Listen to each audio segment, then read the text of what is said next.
નમસ્તે મિત્રો, આપ સૌ સાહિત્ય પ્રેમી વાચન પ્રેમી મિત્રોનું ઓડિયો ગુજબુક્સમાં સ્વાગત છે. અત્યારે આપણે વાંચી રહ્યા છીએ વર્ષના પ્રત્યેક દિવસ માટે એક એમ 365 સુંદર સંદેશાઓ સાથેનું આ અદ્ભુત પુસ્તક ઉઘડતા દ્વાર અંતરના. જૂન 15. તમારા હાથમાં મોટી શક્તિ છે.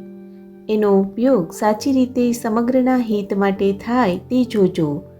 શક્તિનો ઉપયોગ વિધાયક રીતે પણ થઈ શકે અને નિષેધક રીતે પણ. એનો કઈ રીતે ઉપયોગ કરવો તે કેવળ તમારા હાથમાં છે. તમે અતિ ઉત્તમ પરિણામો જ જોવા ઈચ્છતા હો અને એ શક્તિને તમે વિધાયક રીતે વાપરો ત્યારે અત્યંત અદ્ભુત ઘટનાઓ બની શકે છે.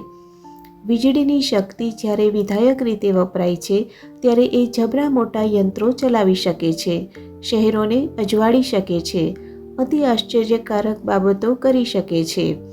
પણ એનો ખોટી રીતે ઉપયોગ કરવામાં આવે ત્યારે ભયંકર પરિણામો આવી શકે છે. એવું જ આધ્યાત્મિક શક્તિનું છે અને એ તો વીજળી કરતાં ઘણી મોટી શક્તિ છે.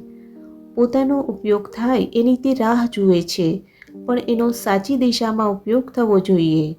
પછી એમાંથી કેવળ શુભ જ પ્રગટશે અને તમે એક પછી એક આશ્ચર્યોને પરિપૂર્ણ રૂપમાં ઉઘડતા જોશો.